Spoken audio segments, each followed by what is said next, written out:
Gracias por tan bonita presentación. Gracias al Instituto San Pedro por los esfuerzos realizados para este evento y muy especial a nuestros estudiantes del Instituto San Pedro que día a día hacen los esfuerzos necesarios para estar presentes en todo y cada una de sus actividades, de las actividades que realizamos en el instituto para ellos. El tema que nos abarca el día de hoy es los derechos humanos. Permítanme ver si ven mi presentación.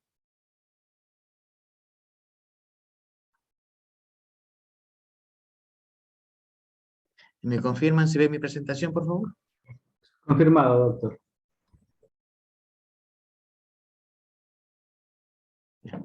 El tema que nos ocupa el día de hoy es la génesis de los derechos humanos.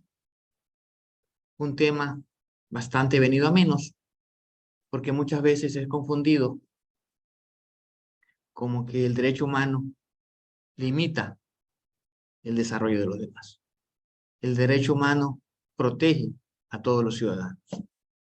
Es por eso que decimos que la ignorancia, el olvido o el menosprecio de los derechos del hombre son las únicas causas de las calamidades públicas y de la corrupción de los gobiernos. Asamblea Nacional Francesa, 1789. El trabajo que le vamos a presentar el día de hoy es un enfoque cualitativo, tiene un estudio de revisión, análisis, síntesis y un histórico lógico. Desde el punto de vista sociológico, y respetando el criterio de los juristas que estén presentes, puedo decir que el origen o la génesis de los derechos humanos nace con el habeas corpus.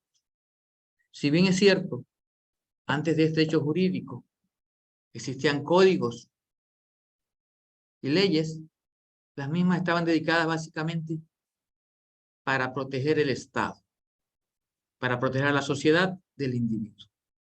El habeas corpus aparece en Inglaterra en el siglo XIII como una medida para precautelar la seguridad de los individuos.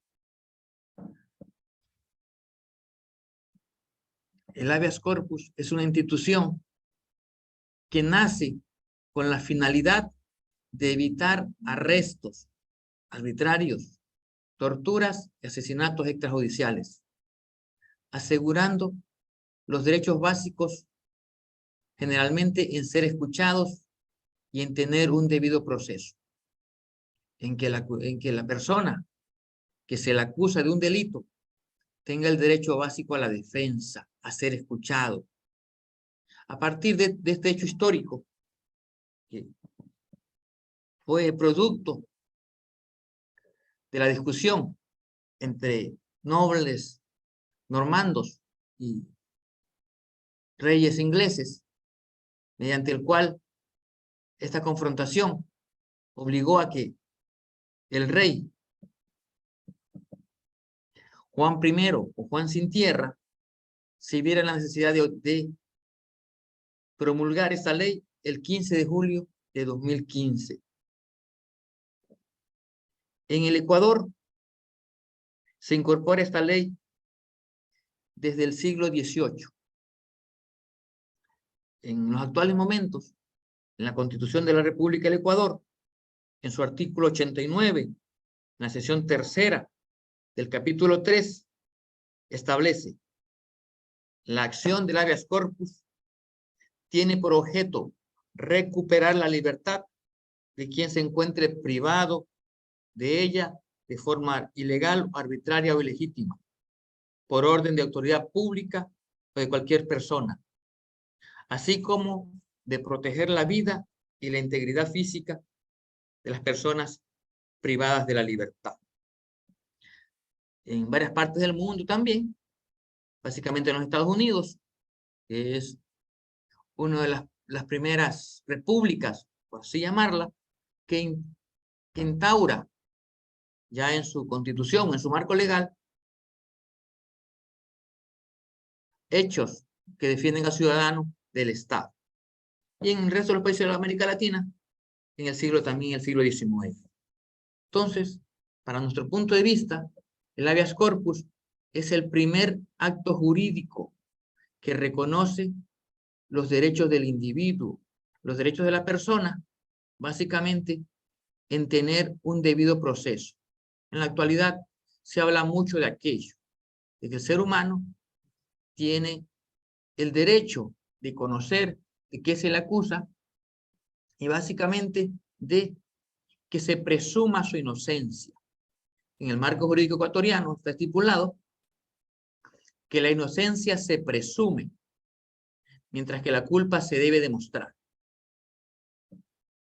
Como siguiente acto jurídico tenemos ya de manera progresiva en cuanto a los derechos del hombre, es la Declaración de los Derechos de Virginia, en junio de 1778. Esta declaración es bastante importante, primero porque es un acto que se da como manifestación de una asamblea popular.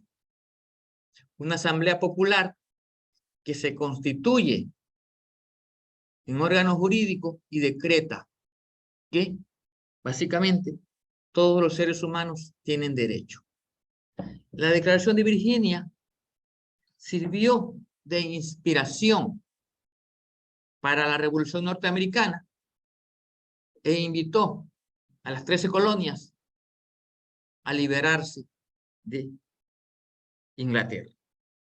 La Declaración de Virginia también inspiró a Thomas Jefferson para exigirle que se introduzca en la Constitución o en la Carta Constitutiva de los Estados Unidos luego de su liberación de Inglaterra. También influyó en Lafayette, quien había peleado en la independencia de los Estados Unidos. Es importante recalcar que este personaje fue una de las personas más importantes de la Revolución Francesa en el año de 1789 y que confluyó con la Declaración de los Derechos del Hombre y del Ciudadano. Posteriormente tenemos ya algunas palabras de la Declaración de Virginia.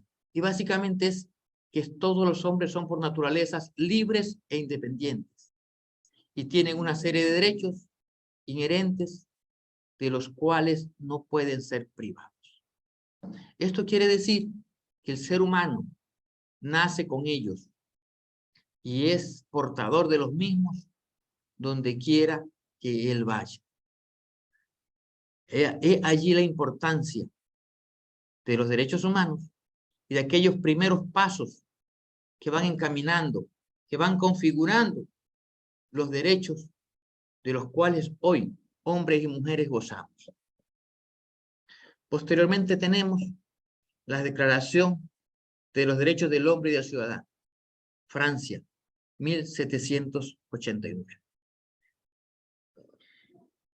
En este punto es importante destacar dos facetas de la adquisición de estos derechos humanos. El primero se da en el marco de una guerra de independencia.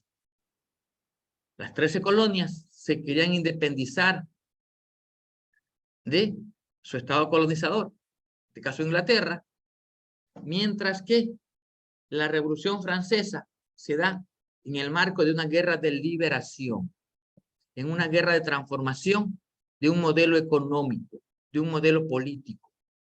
Y es allí la importancia de estas dos grandes revoluciones en la historia. La Revolución Francesa dio al traste con un modelo de gobierno e impuso el que actualmente de una u otra manera tenemos. Los gobiernos presidencialistas o unicamerales son herederos de la Revolución Francesa. también es importante decir que la Revolución Francesa vino acompañada del Renacimiento de ideas, tanto en lo político como en las ciencias. Y a pesar de todo lo que se ha dicho, que la Revolución Francesa era una revolución de herejes para pervertir el mundo. Lo primero que dice es que la Asamblea Nacional reconoce y declara la presencia de un ser supremo y que bajo sus auspicios decreta los derechos del hombre y del ciudadano, poniendo por delante al Creador, a un ser supremo, a un ser superior, que es el que rige los destinos de todos los seres, negando de antemano la palabra hereje y tratan de indilgarle a aquellos locos que nos hablaba el doctor, quien me precedió en la palabra, que son aquellas personas que siempre van en pos de una utopía, que seguramente nunca alcanzarán, pero que sin embargo les motiva permanentemente a dar un paso hacia adelante. Y tenemos el primer artículo que dice que los hombres nacen y permanecen libres en igualdad de derechos y que las distinciones solo pueden fundarse en la utilidad común. En el transcurso de esta investigación iremos demostrando que la palabra hombre, si bien es cierto, es un genérico que engloba a todos los habitantes de la tierra, en algún lugar o por alguna razón desconocida se fue mutilando esa palabra. Y de allí empiezan siendo discriminados una gran parte de la población del mundo de la garantía de sus derechos. En el artículo 2 dice que la finalidad de cualquier asociación política es la protección de los derechos naturales e imprescriptibles del hombre. Tales derechos son la libertad, la propiedad, la seguridad y la resistencia a la opresión. Temas muy de modas en el Ecuador. Ustedes recordarán, hace pocos días el Ecuador presenció una manifestación, básicamente por reclamos, independientemente si compartamos o no compartamos la posición de los manifestantes, es un reclamo de un segmento de la población y se basa en esto, a la resistencia a la opresión. Pues ellos, con justas razones, aducen que están siendo oprimidos por un sistema que les niega elementales derechos. En el artículo 3, básicamente dice que toda soberanía reside en la nación. Y la nación, ¿quiénes la conformamos? La nación la conformamos todos los individuos que de una u otra manera vivimos en ella, independientemente de nuestro color de piel, de nuestro sexo, nuestra condición económica, o si somos nativos de ese lugar, o por uno u otro motivo hemos tenido que emigrar. Es por eso que, continuando con este artículo, la Constitución de la República del Ecuador se garantiza que todos los ciudadanos que viven en el Ecuador tienen las mismas oportunidades y derechos. Y que ningún cuerpo jurídico puede ejercer autoridad alguna que no emane de alguna distribución jurídica. El artículo 4, la libertad consiste en poder hacer todo lo que no perjudique a los demás, concomitante con el principio de aquel gran jurista mexicano que decía que el derecho propio termina donde comienza el de los demás, el gran Benito Juárez. Y también que la ley solo tiene derecho de prohibir los actos perjudiciales para la sociedad. También determina que debe ser la misma para todos, tanto para proteger como para sancionar. Por lo tanto, no se puede utilizar diferentes códigos, diferentes sanciones para la misma situación.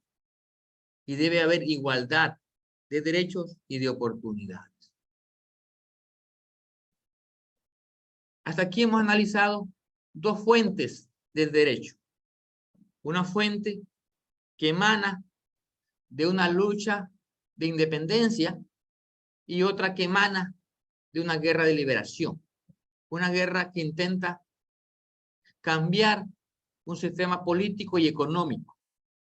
La Revolución Francesa dio al traste con la creencia de que los gobernantes eran puestos por Dios y que por lo tanto eran sus representantes en la tierra y que eran infalibles y que no podían ser reemplazados porque ellos eran el Dios que representaba en la tierra. Posteriormente, a finales de la Segunda Guerra Mundial, se crean las Naciones Unidas. Las Naciones Unidas, que es heredera de la Liga de las Naciones. Las Naciones Unidas intentando poner un poco de orden en el caos internacional. ¿Por qué caos internacional? Porque los estados son soberanos y cada uno responde a sus propios intereses o debería responder a sus propios intereses. Y en este caos, en esta conjunción de múltiples intereses, siempre debe estar alguien para regularlo. Y es allí que las Naciones Unidas intentó suplir ese papel de ser un órgano mediador, de ser un órgano que instaure estos principios elementales y crean pactos internacionales, convenios, que en varias oportunidades están por encima de la Constitución de la República de los países, concretamente en el Ecuador. Lo único que está por encima de la Constitución de la República del Ecuador son los tratados en materia de derechos humanos, siempre y cuando sean superiores a los nuestros. De los demás, la Constitución es la norma superior del Ecuador y de los demás estados. Y también podemos ver varios artículos. Todos los seres humanos nacen libres, en igualdad de derechos, dotados de razón y conciencia, y deben comportarse fraternalmente los unos con los otros. Qué falacia más grande. Qué ignorancia que hemos tenido todos los gobernantes y básicamente gran parte de nuestros habitantes. Sociológicamente hablamos que para dividir los estados o los estadios de la civilización existe la barbarie, el salvajismo y nuestra sociedad actual. Pero a veces nos damos cuenta o nos percatamos que vivimos en el salvajismo o en la barbarie, porque los actos, tanto de gobernantes como de gobernados, no evidencian que vivimos en estos tiempos. Tenemos los siguientes artículos. Básicamente todos hablan de la uniformidad del ser humano, de que todos tenemos los mismos derechos y las mismas garantías, pero que eso, cuando lo empezamos desmenuzando, no es tan real. ¿Por qué? Porque si podemos ver, por ejemplo, hablamos de la Revolución Francesa. Todos los hombres nacen libres en igualdad de condiciones. ¿Y en dónde se quedó el 50% de la población que era mujer? Que no podía votar, que no podía participar en la vida económica y política de un pueblo, que no podía estudiar. ¿En dónde quedaron los negros? ¿En dónde quedaron los analfabetos? ¿En dónde quedaron los pobres? ¿En dónde quedaron los extranjeros? Entonces, a pesar de que existe suficiente evidencia jurídica para determinar que la expresión genérica de hombre abarca a hombres y mujeres, a hombres cultos o a hombres que no tenían cultura, a hombres educados y hombres que no habían pisado la academia, a hombres ricos y hombres pobres. Eso solamente quedó en papel. Y es por eso que permanentemente se está buscando que esos derechos se cumplan. Y para eso se han dividido en tres formas: los derechos humanos de primera generación, de segunda y de tercera generación. Los derechos humanos de primera generación son los derechos civiles y políticos, los cuales otorgaban al hombre a participar, a la libertad de expresión, a la libertad de tránsito y a la participación política. Los derechos de segunda generación, tenemos los derechos económicos, básicamente reflejados en el derecho que tienen las personas a tener un salario y unas horas establecidas de trabajo y de descanso. Esa es como que su máxima expresión de los derechos económicos, independientemente del derecho al trabajo, a la vivienda, a la salud, derechos que se conocen o se constituyeron como derechos de segunda generación. Y posteriormente tenemos los derechos de tercera generación, que son los derechos a la autodeterminación, al uso de la tecnología, a un medio ambiente sano, al reconocimiento, entre otros, que han permitido que nosotros, hombres y mujeres, en la actualidad podamos gozar de ciertos derechos, ciertas libertades. Pero también, paralelamente a esto, también tenemos los derechos de los excluidos. Y con esto quisiera también dar continuidad al trabajo que va a presentar la doctora Yanely Ramos, básicamente con el tema de la violencia de género. Porque, como hemos podido ver en el transcurso del análisis, la palabra genérica de hombres, que englutinaba a hombres y mujeres, no era así. Dejaba fuera de ese contexto a más del 50% de la población, que es de sexo femenino. Y que paralelamente con la Revolución Francesa nace la Declaración de la Mujer y la Ciudadana, que para bien de todos también ha ido ganando protagonismo, también ha ido ganando avances para permitir que hoy hombres y mujeres podamos gozar, al menos en la parte formal, de la mayoría de los derechos. Igualmente también el derecho al voto, al sufragio de los feministas y el derecho de los pueblos y las nacionalidades. El Ecuador básicamente es un pueblo multicultural y multiétnico, y aquí estamos reconocidos y garantizamos los derechos de todos los pueblos. En conclusión, podemos decir que los derechos humanos son el producto de la lucha de los pueblos, de manera holística y progresiva, y que los derechos humanos deberían acompañar al individuo donde éste se encuentre, que la palabra ilegal no debe existir, que la palabra ilegal no puede limitar los derechos básicos a la salud, al trabajo, a la identidad, a la seguridad social, que esa palabra debe ser desterrada. Muchas gracias, estimados. Escuchen. Doctor.